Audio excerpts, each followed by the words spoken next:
Thank you all so much for being here. I'm Cory Allen, and today we're going to have an incredible conversation with my two dear friends about relationships. If you could please join me in welcoming relationship expert, host of Jillian on Love podcast, and New York Times best-selling author, Jillian Turecki.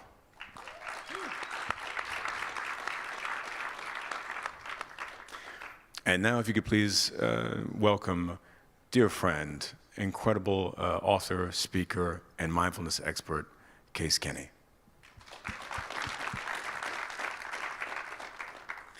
So we're going to start with a really big question. And this is one of the most simple and complicated questions about relationships. And we're going to start with you, Jillian. Yeah, and this will, we really want to hear the nuance of this because we have time. And this is a really important one. And it's how do you know whenever you're with the right person? I always say that I believe that your partner choice is one of the most important decisions you will ever make. And yet it's a decision that we often get wrong. And that puts a lot of pressure on people. And I want it to put a little pressure on people because so many of us, we think, oh, we're attracted to this person. We have fun together. Let's get married. And it doesn't work like that because if you want to be with someone over the long term, years, decades, you have to think about other things. But then there's the other part of this, which we get wrong, which is that we have this expectation that the right person for us is the person who's never going to disappoint us. It's the person who's going to be able to read our minds. It's the person with whom life is always going to be easy. And there's no such perfection that exists. And we all come to the table with problems, and we all come to the table with issues. We all come to the table with varying degrees of trauma. So how do you know if someone is right for you? Well, number one, they actually want to be with you. And I say that because the amount of people I've known and worked with who chase the love and attention and approval of someone who's not that invested in them is alarming. So they have to be all in. And you also know someone is right for you when you feel fully accepted for who you are. Now, that doesn't mean that they don't challenge you to grow. That doesn't mean that they tolerate whatever nonsense habits you bring to the relationship that you need to break. We all have to be, one of the most important traits that we can have, particularly in a relationship, is the ability to self-reflect and to be able to look inward and be like, okay, something that I'm doing right now is not for the highest good of us, of the relationship. But ultimately, there's kind of nothing worse than being in a relationship with someone who wants to change you, like change fundamentally who you are. So when you feel accepted by someone, when you feel loved, when they've seen the not so amazing parts of you and they love and accept you anyway, and you love and accept them, that's when you know you are right with someone. And then there's some practical stuff. You have to agree on some things. You have to agree on children, whether you want them or not. You have to agree on what a life well lived is.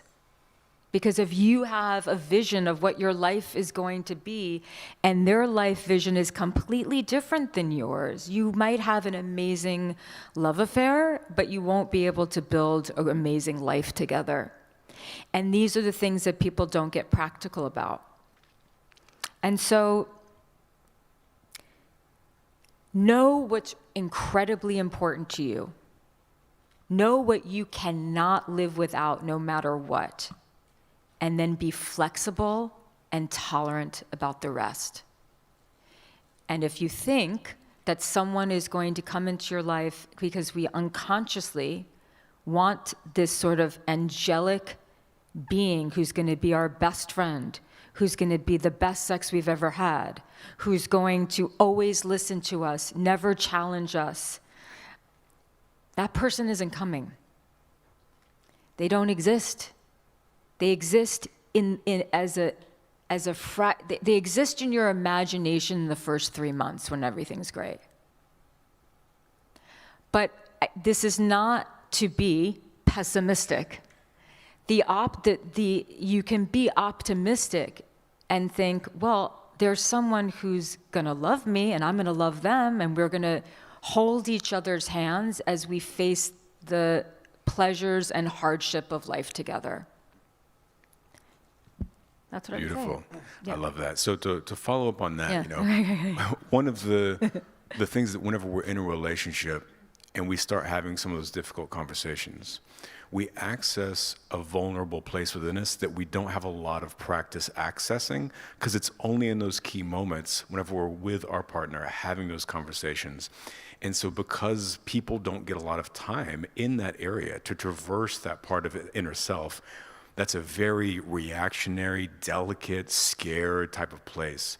So that's why, you know, a lot of conversations, important conversations in relationships, of course, become rather explosive, or they just kind of go sideways because people don't know how to navigate those areas with comfort and with compassion and with self-patience and awareness.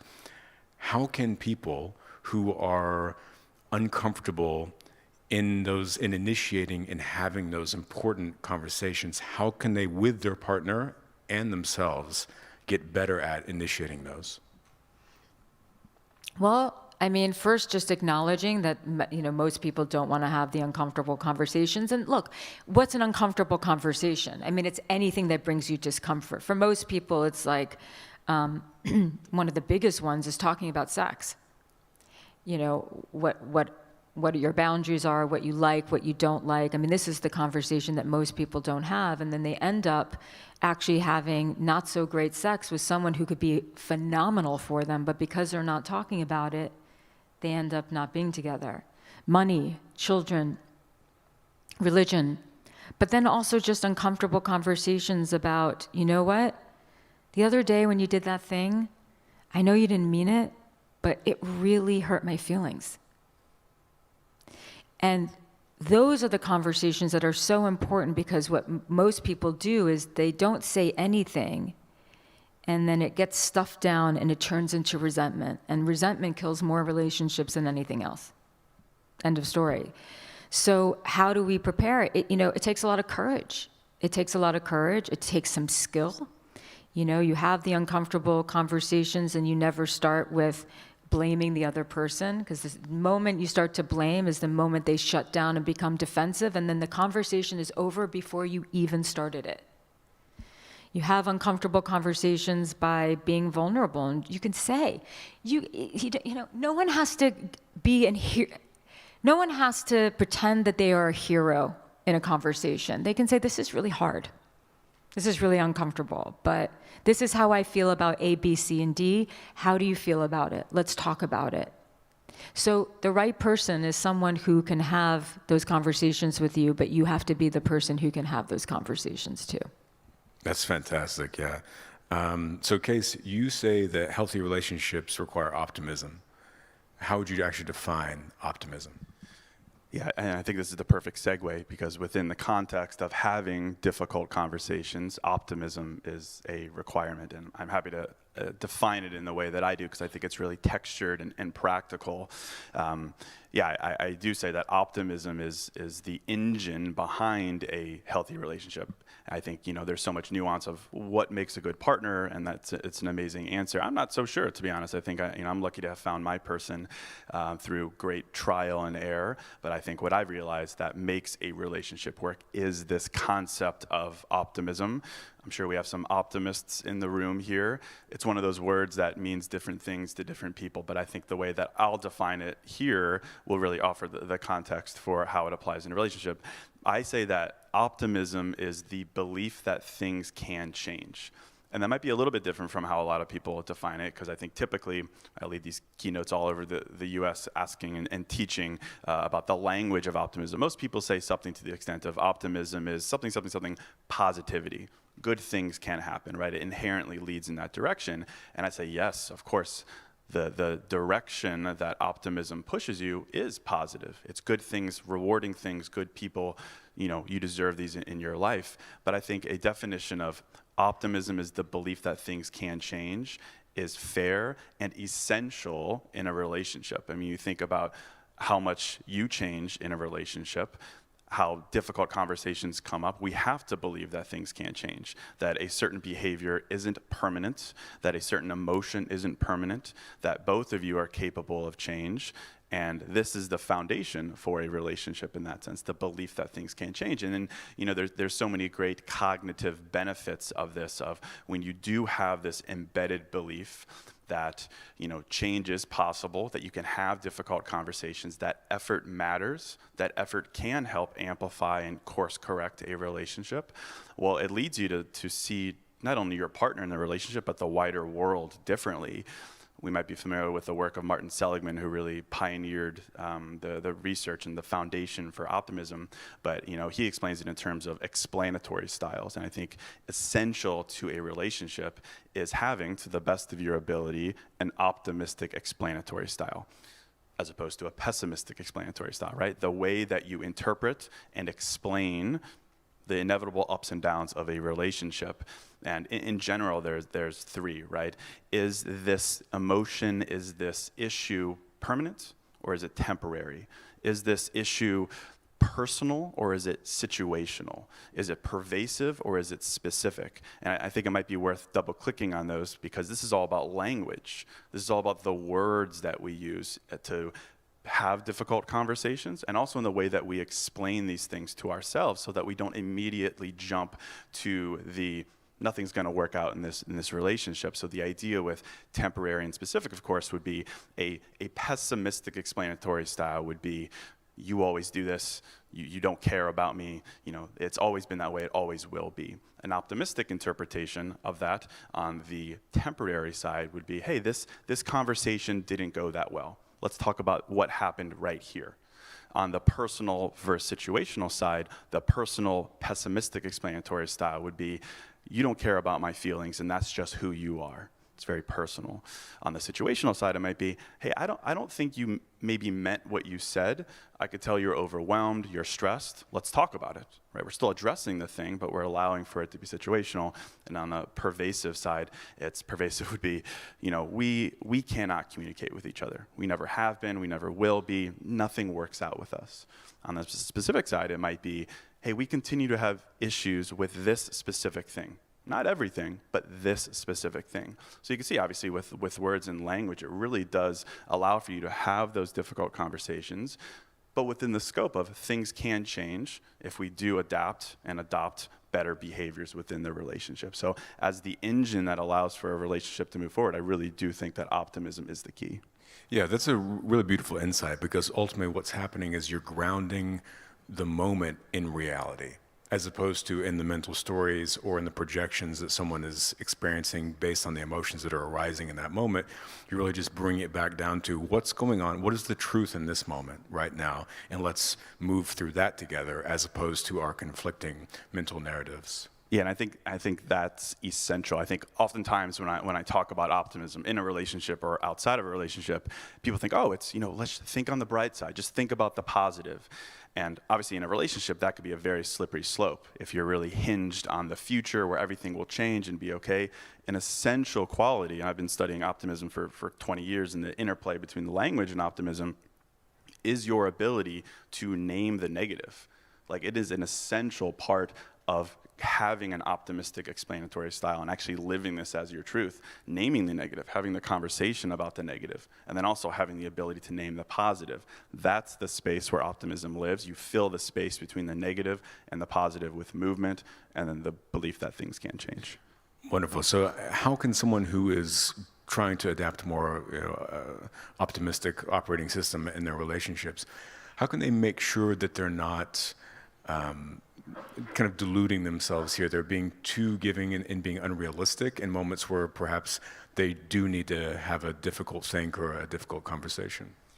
No, I think there is, there's a lot of psychology that supports that there kind of is an order of operations for optimism. It's like outside of relationships, you think about, you have a big ambition in life, for instance, or in a relationship, you have the ambition that the relationship will work, right? You have the vision, but then inevitably in relationships, outside of relationships, you also have obstacles, things that you need to address and you need to overcome.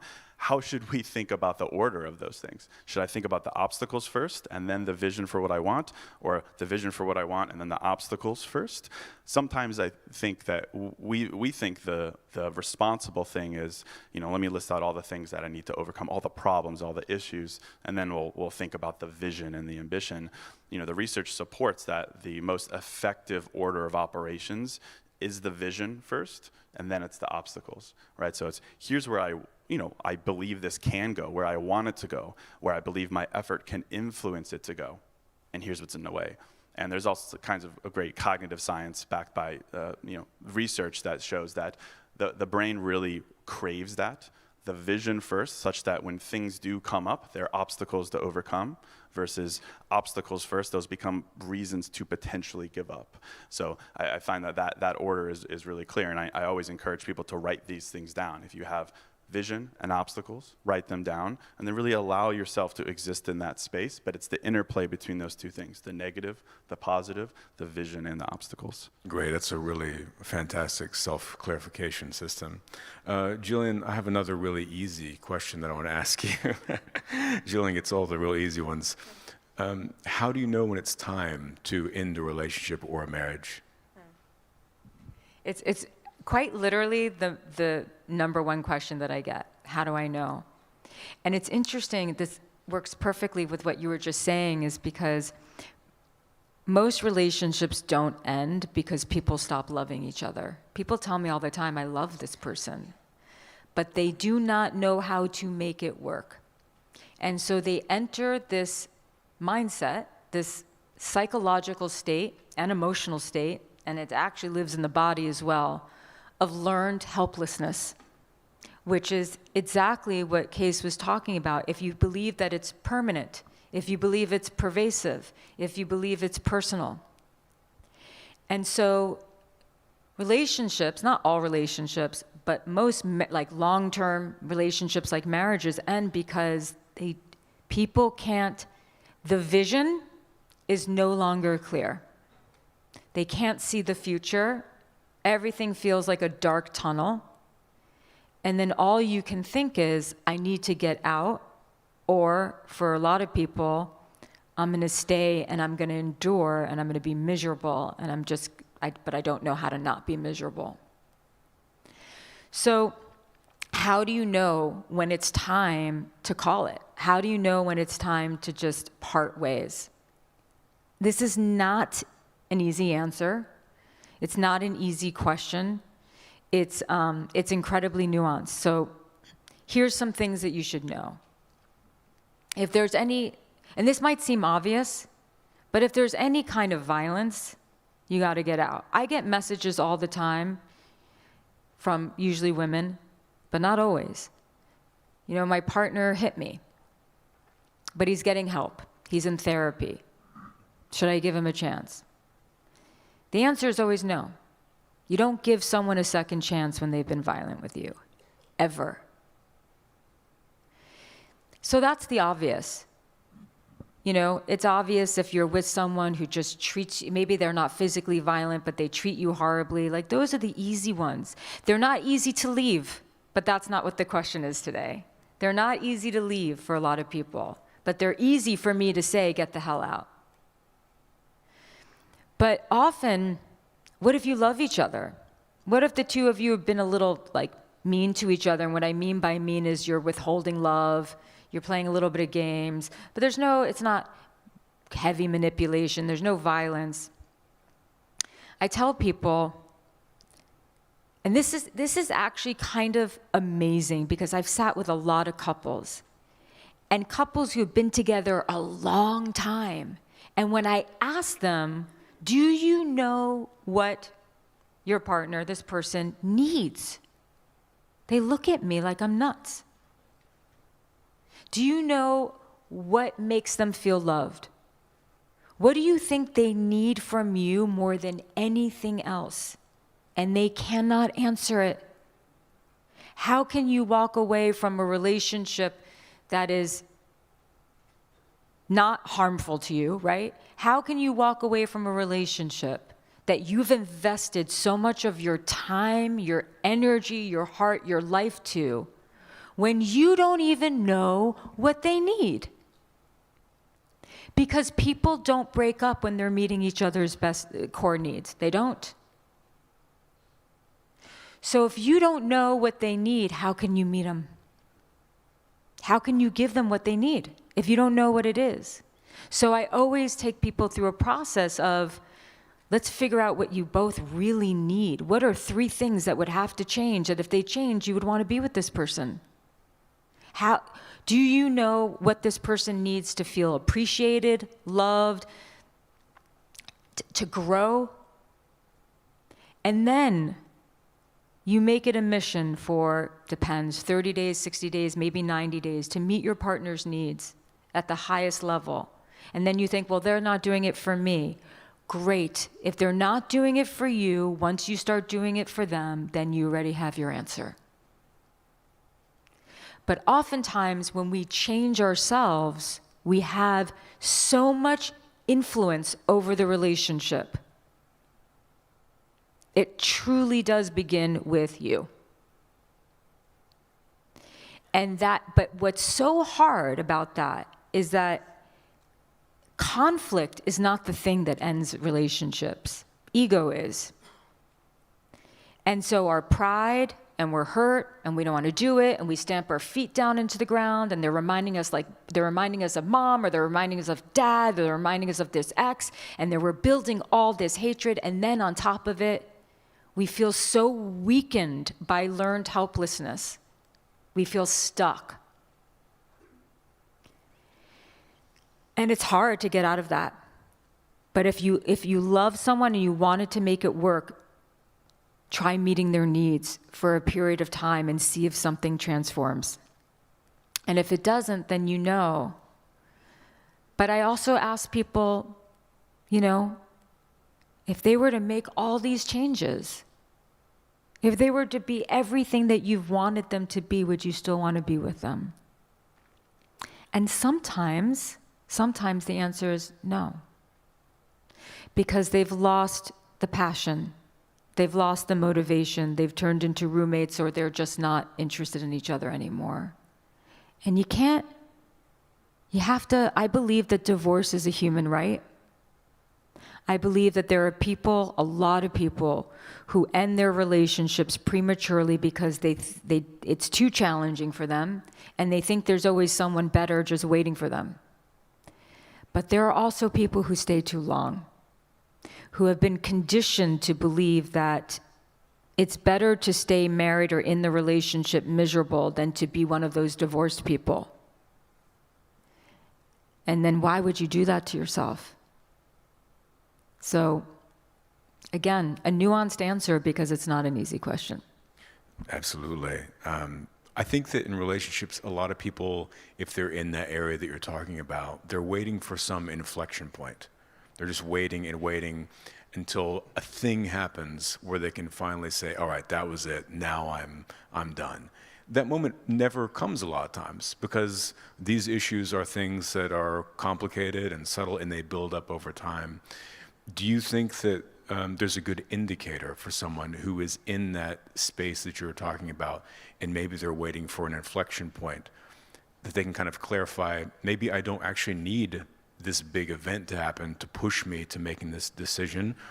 Or what does that look like? Well, what it looks like is someone who's already left, but they're waiting for the thing to have an excuse to leave.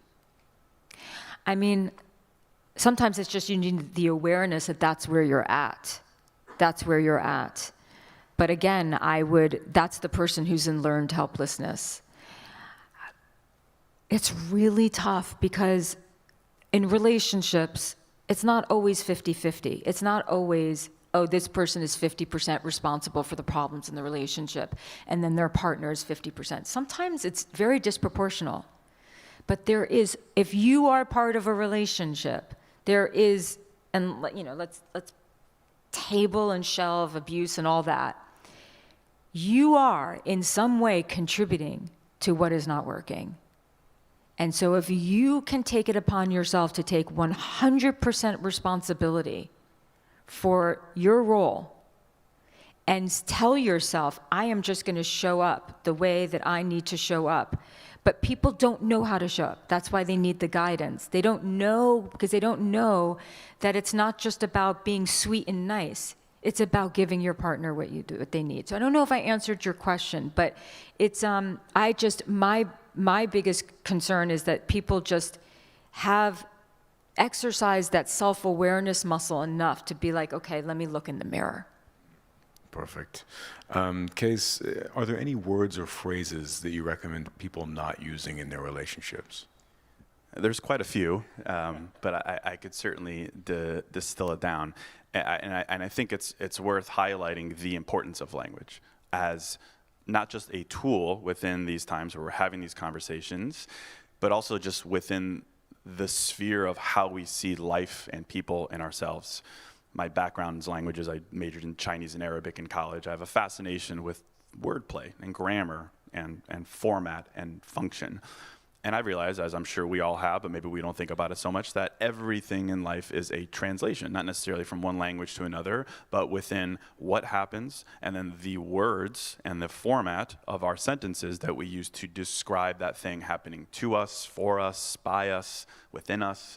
So many different ways of translating these life events such that we end up with a positive, optimistic, explanatory style or pessimistic, but especially so when we're communicating with another emotional human being who also uses language, but maybe in a different way, maybe with other definitions. So I think it's really important to have perhaps a joint vocabulary that allows for these healthy, optimistic leaning, the belief that things can change, conversations. So I'd say, just for brevity of time, I would say two things.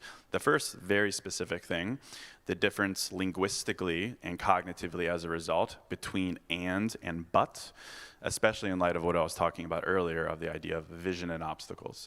So within a relationship, we might be, wanting a relationship to work and believing that it can and having the effort on both sides such that we have the vision for where we want it to go. And we can say, I do feel loved by you, but then we have this obstacle.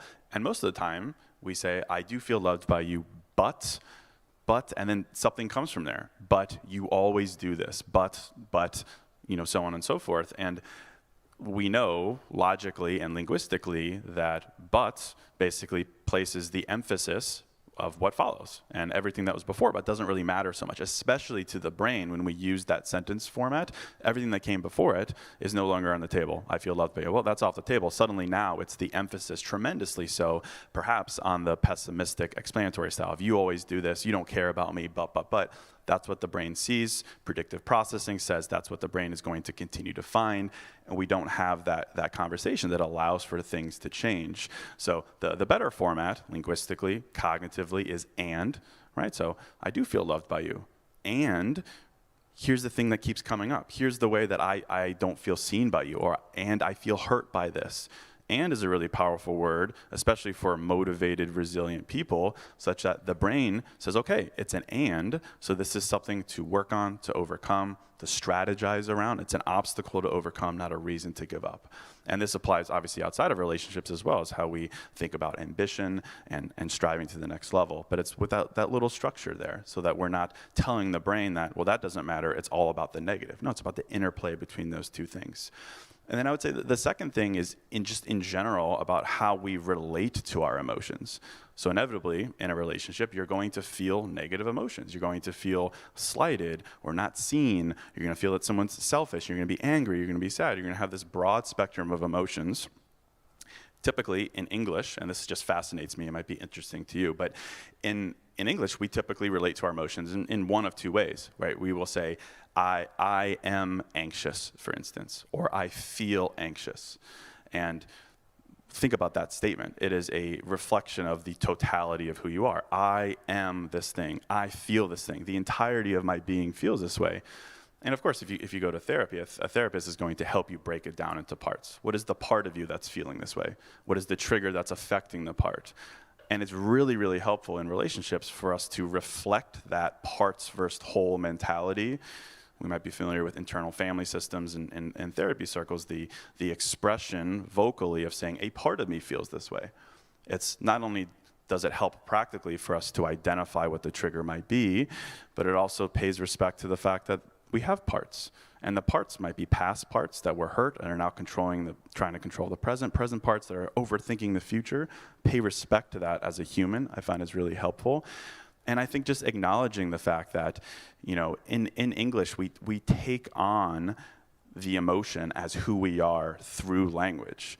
And this is just really interesting to me. In other languages, we have almost like an escape route that allows for us to move from spiraling in the emotion, participating within the emotion, to observing the emotion. And that's a whole other topic, but our ability to self-distance is essential in conversations. But in other languages, like, for instance, in Arabic, we have a global audience here. In Arabic, you could say, I am sad. You could say, ana hazin, I am sad. But you could also say, andi hazin, which more or less means, like, I have sadness. It's upon me. It's something that I could pick up and put down. And it's the same in Mandarin as well. You could say, wo hen shang xin, but there's no is in that statement. You're not saying, I am this emotion. It's passing through. But typically, linguistically, when it comes to negative emotions, or positive emotions, but negative emotions, we say, I am sad. I am anxious. I feel this way. It's like if you walk outside and it's raining, with our words, we say, I am the rain, which doesn't really make much sense. You're wet, and you could dry off. So I just think there's, with optimism and with language, the idea is, with words, to honor the emotion heavily and specifically, but the best you can to move to observing it in a way that allows for you to discuss it emotionally in a good way, but also maturely and responsibly, and that leaves room for change. Fascinating. So in talking about how we all perceive the words that we use differently and the effect that that has, for example, if we're having a conversation in a relationship and we say, I need space right now, for example, one person may perceive that as, I need distance from you, and the other person that could be saying that could mean, I need space within myself, I need some time to understand what I'm feeling and some spaciousness. Do you think there's value in those moments of actually unpacking the meaning behind your word there? So you say, I need space, and what I mean by that is I need some time to let things arise. Do you think there's value there? I think there's tremendous value there. I mean, it begs the question of, what do you mean by that? Like, really, if they're not defining their language, I mean, we all define things in massively different ways, truly. Vernacular is a moving target, both when it comes to, like, defining what space means. What do you mean by that? What does space mean to you? But also emotions, right? When someone says they feel anxious, my definition of anxiety is way different perhaps from yours. So I think it's essential that we get on the same page. I think oftentimes the best way to think about it is, I think about language in terms of forest words and tree words, and therapists do as well. If you go to a therapist, they might bring out a feelings wheel, which helps you break down big emotions into smaller emotions. I think sometimes that's the most helpful thing. If you're feeling, misunderstood or not seen in a relationship, it's like, can we break that forest word? That's kind of a nebulous thing. Can we break it into a smaller part such that maybe we can find common ground at a more specific level? So I think oftentimes it's, let's just break it down a little bit, or at minimum, be on the same page as far as, what do you mean by needing space? So you also mentioned self-distancing earlier, and that is such a powerful tool, especially in really intense emotional moments, because what you're able to do is kind of back out of the story that you're in, see things from above, take a break, and have a more objective view on not only yourself, but of course the moment, the conversation, and the moment that you're creating with the person together. Could you give us just a quick example of how someone can practice self-distancing in those moments? Yeah, I'll give you the 2-minute answer. many different ways to practice self-distancing. The first would be a part of me feels, that's great. Another one, which is just really interesting, a lot of the research supports speaking to yourself in third person, which sounds weird, but for me to say Case is feeling anxious, Case is feeling unseen, Case is feeling slighted by his partner, it's been shown to really help regulate your nervous system quickly so that you can think more objectively as opposed to just being in the thralls of the emotion. The other really interesting idea that it fascinates me is the use of, it's called the generic you. So when we're in the instance of feeling a negative emotion, and particularly within explanatory styles, feeling that it's personal and it's targeted and it's me against this person, it's me against the world, how can we sit in that emotion, which is valid, but extract some wisdom from it? So instead of ruminating, we reflect on it. How can we do that? It's called the generic you, right? So it's switching from first person of, I always mess relationships up, or I'm never loved right? We honor that. We need to honor that.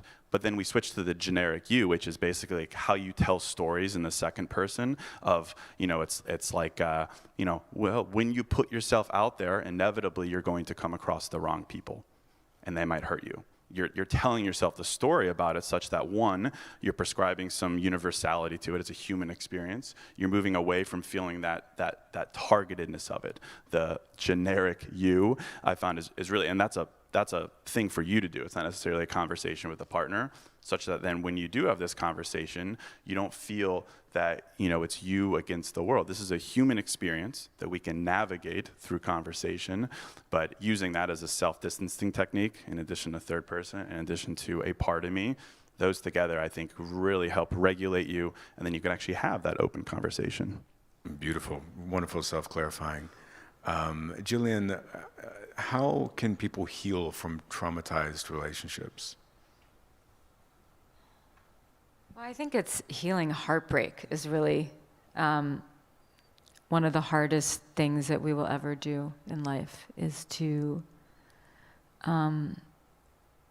move on from a person and a relationship that meant something to us. And then if you were the one who, at the time, didn't want the relationship to end, because I think a lot of people, even at the time, they don't want the relationship to end, but deep down, they kind of did. Look, when you break up with someone and that person's been like part of the fabric of your life, you're going to go through a withdrawal, and it's going to be very physiological. And you're going to tell yourself that you can't live without this person, that you're nothing, that you're worthless. There's lots of things that you're going to be telling yourself.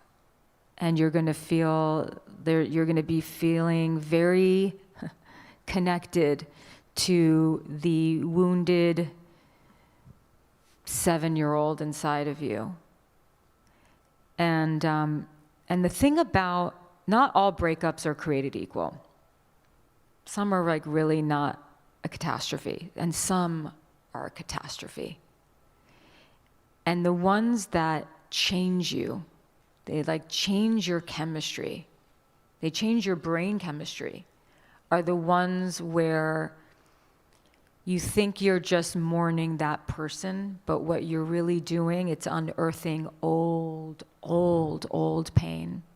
You're crying about the father that you wish you had, but you didn't have, or the mom that you wish you had and you didn't have, or that person who broke your heart many years ago. And so there's so many things that are stored inside of us that come out with a heartbreak. And I just, as someone who's helped a lot of people through grief and someone who's gone through her own grief, I mean, it's not permanent. And your mind is lying to you constantly when you're going through a breakup.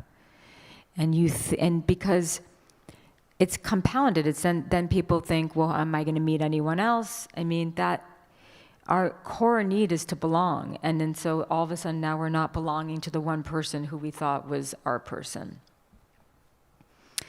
And so, it's sometimes it takes a lot of work. It takes a lot of, for some people, it takes therapy. You got to lean on your friends and your family. But there's the acute stage of a breakup where you feel like you can't even breathe or walk, right? But then what I find really interesting is what happens after you're over the initial shock and there's a part of you that's moved on, like you're functioning in life again. You may even be dating again. But you still, I have people who write into me, it's been 3 years, after this person left me. And since this person left me, and I'm still thinking about them. They're a metaphor for something that is unresolved in you. You're stuck on a story about what happened, and maybe work isn't going well. Maybe you're not feeling that old nagging belief that you are unworthy is coming up. And so you think it's about this person, but really it's about the dream that you had with this person, and you think the dream is dead. It's the dream of who you thought you would be. It's an identity crisis. You're someone's spouse for a certain amount of years, or someone's partner, and then all of a sudden you're single. It is a crisis of identity. So breakups can be a crisis, but it is also, and I know this can sound annoying if you're in the middle of it, but it is also an opportunity for tremendous growth and understanding who you are, what you've tolerated that you should not have tolerated, but what you should have been more tolerant of, perhaps. It might take you down a road towards a relationship with your childhood and your one or both of your parents. Growth is not glamorous. Growth is not like I just took a bunch of courses and learned a whole bunch of stuff. Growth is messy. But I tell people it's not about just making it to the other side of your hell. It's who you become along the way. And if you are willing to self-reflect, and if you are willing to learn the lessons, and if you are willing to understand how you choose partners and how you show up, you are going to come out the other side of it a completely different person, and you are going to like who that person is. I know we want to leave time for questions, so I don't want to keep going, so I'm going to just leave it with that. Okay, well, that was a lot for everyone to think about right there. Thank you for that, Jillian. So we are going to move on to some questions that have been sent in to us. I think this first one is really interesting, and there's a lot to unpack here. This is from Carly, and it says, can too much self-awareness ever hurt a relationship? Like overanalyzing instead of being present. Case, would you like to answer that? I would say yes, of course. Of course, too much self-awareness can hurt a relationship. It could hurt yourself. It could hurt the way that you navigate through life in or outside of a relationship. You're dating or you're trying to make your relationship better. I'll answer it from my perspective, and then I'm sure Jillian will have a great in-depth response. I think about it, no shock here, perhaps from the perspective of how do we speak to ourselves about our self-awareness? You can't turn self-awareness off, right? That's not the goal. It's how do we use it in a helpful way, and how do we navigate it if it's too loud, perhaps? How do we not allow it to turn into self-sabotaging behaviors? And I think the easiest answer, it's even inherent in the idea of self-awareness and emotions. Inherently, these are I things. I feel this way. I want this thing. I've learned this thing, right? And that's great, right? It's lived, learned, and loved experience, and you're speaking from it. I have found, as the research has as well, that the faster we can move to language that actually describes the thing as opposed to the I, that is where we could actually really make sense of these feelings. And some of them matter, some of them don't matter, some of them should change behaviors, and some of them do not, right? So it's the difference between saying, I feel so angry because of this thing. I feel so lost, generic, diffuse emotion. Between that and using pronouns, the, a, and. That conversation made me feel anxious. This thing, that person, that event. Switching self-awareness from the self to the thing that perhaps made you feel that way. This is how we can navigate that self-awareness, as opposed to perhaps just allowing it for always to be a catalyst for thinking. But I'm sure Jillian has a retort on, where is the self-awareness coming from, perhaps? Yeah, I don't think it's a matter of if it's too much or too little. I mean, obviously too little, but I don't think it's a matter of too much. I think it's like you were saying, the language of self what is the point of self-awareness if it doesn't actually help you become more social? What is the point of self-awareness if it actually does not help you be more aware of your environment?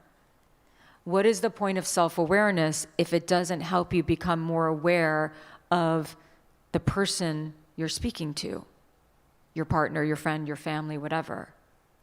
So it's not that it's too much self-awareness, it's how then are you using that self-awareness to make you a better socially, like with other people, aware person. Because what happens is that the overanalyzing is not from being so self-aware or being too self-aware. The overanalyzing is the fear that you are going to make a mistake. It's the fear that you are going to say something or do something that's going to mess everything up. And so the constant being in your head is your protective. It's how you are protecting yourself unconsciously from being too vulnerable, from being left, from being abandoned, from being found out, from losing love. And so and it's dressed up as self-awareness. But really what's happening is that overanalyzing and self-awareness is actually not the same thing. But it can be a slippery slope if someone is wanting to become more self-aware and they're a little neurotic, and I don't say that with any judgment, I mean, right here. But you can get in your head so much because you're trying to be so good. You're trying to be so emotionally present. I hope I'm making sense here because this is a really important point, and it's one that I've actually never shared before, so I apologize if it's a little bit clumsy. But you have to know the difference. Are you becoming self-aware because you are trying to actually have better relationships with everyone and be a better person? Or are you trying to be self-aware because you're trying to be good enough? And that's where we get stuck in our heads, and then we're not present. So I hope that helps.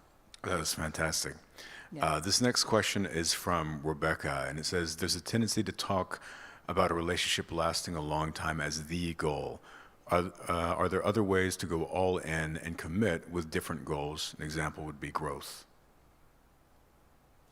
Yeah, I could start, certainly.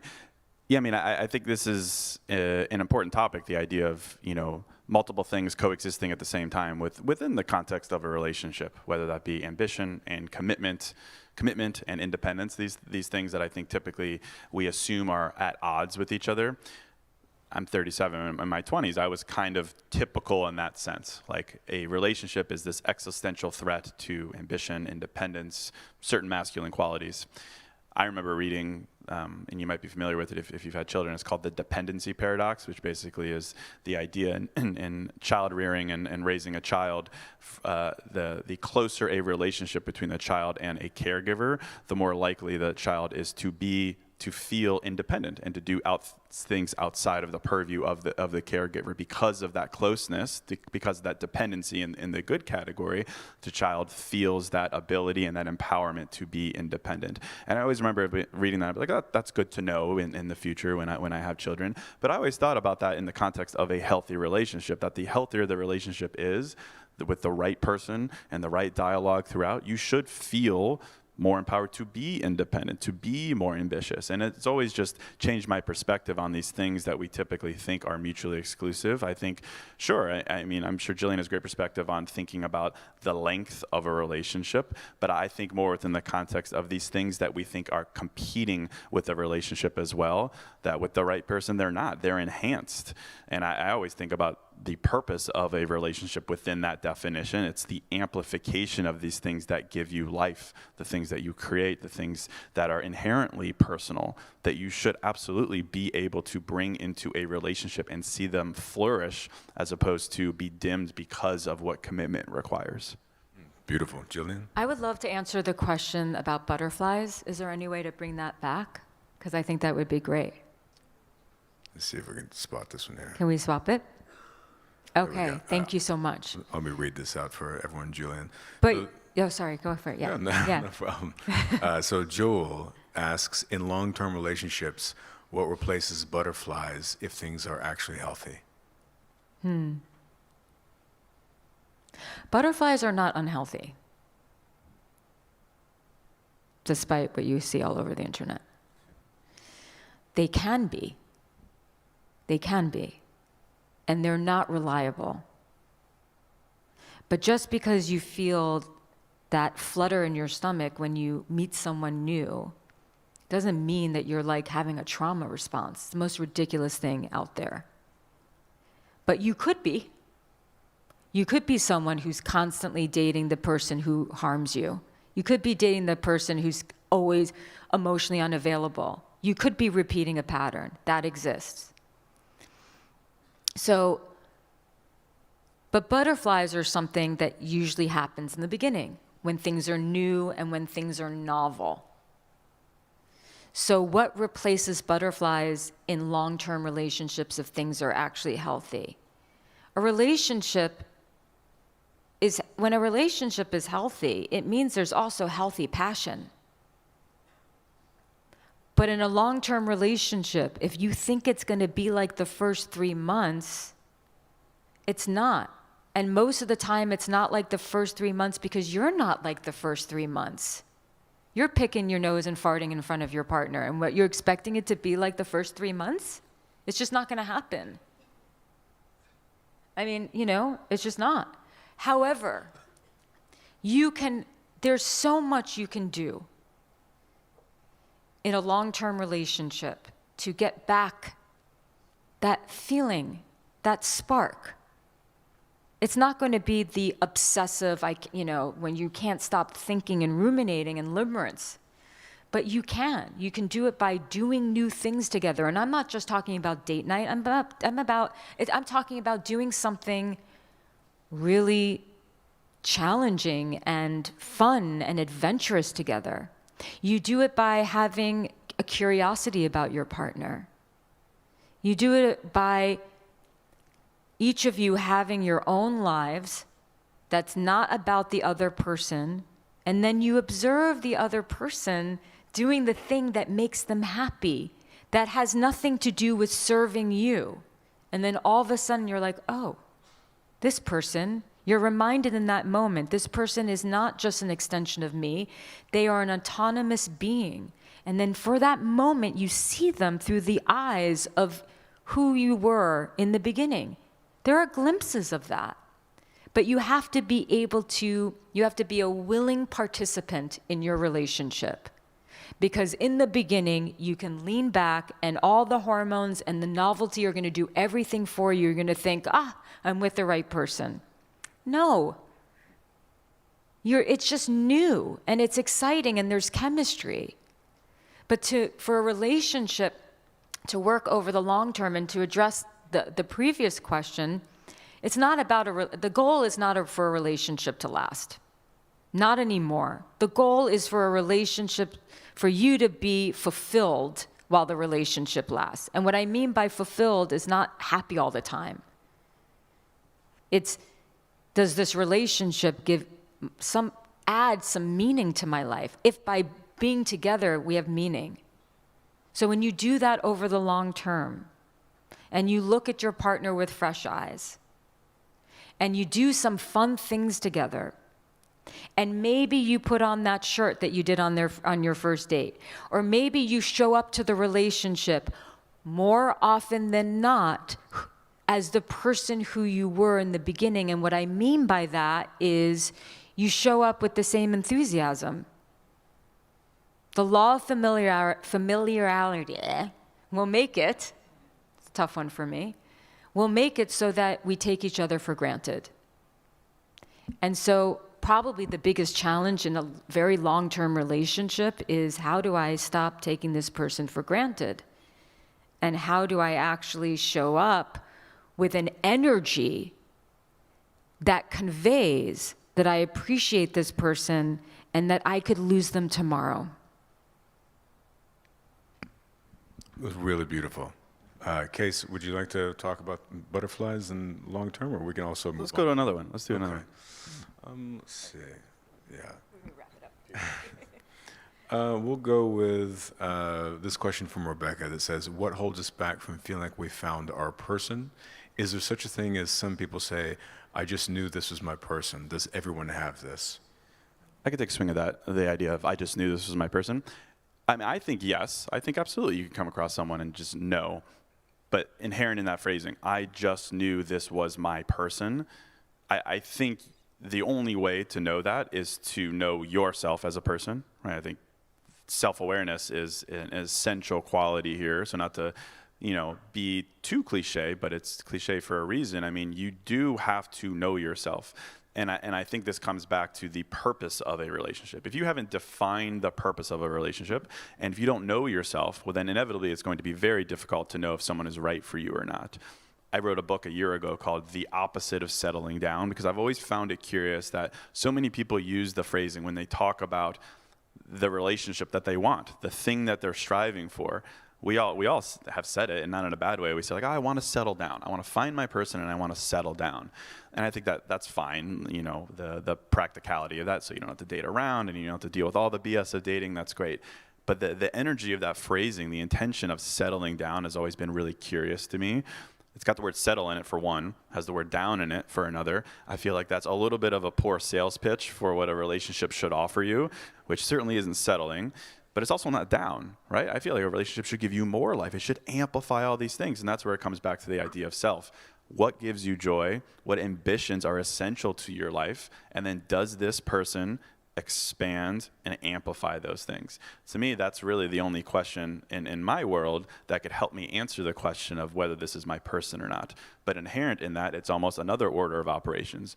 Know yourself, such that you know if someone amplifies yourself. But if you don't have that grounding, how are you ever going to be able to answer that question? So I think it's a beautiful thing. If you know yourself, you have that lived experience, you've spent time reflecting on it, you know these things at a depth that is spiritual and energetic, then absolutely you can come across someone and say, because of their behavior and their effort and their consistency, they do amplify it. This is my person. Wonderful, wonderful. So we have about a minute left. We're going to do just one rapid fire question for each of you. Same question, but quick answers. What is a belief about love that quietly sabotages healthy relationships? That it's a feeling and not a verb. That was rapid fire. That was rapid fire. Sniper. Yeah. Case? Didn't give me any time to think about mine. So, I will say it's the belief that a relationship makes you boring, that it settles you down, that it makes you less playful. The right relationship gives you more life. It makes you more playful, more enthusiastic, more engaged with the world around you. Beautiful. Well, thank you all for coming this morning. This is a beautiful time. Thank you all for your openness to have these type of conversations and to come hear these incredible speakers. Thank you so much to Jillian Turecki and Case Kinney for offering their wisdom and insight today. Thank you. Thanks, everyone. And we hope you all have a wonderful rest of your time in Austin at South by Southwest.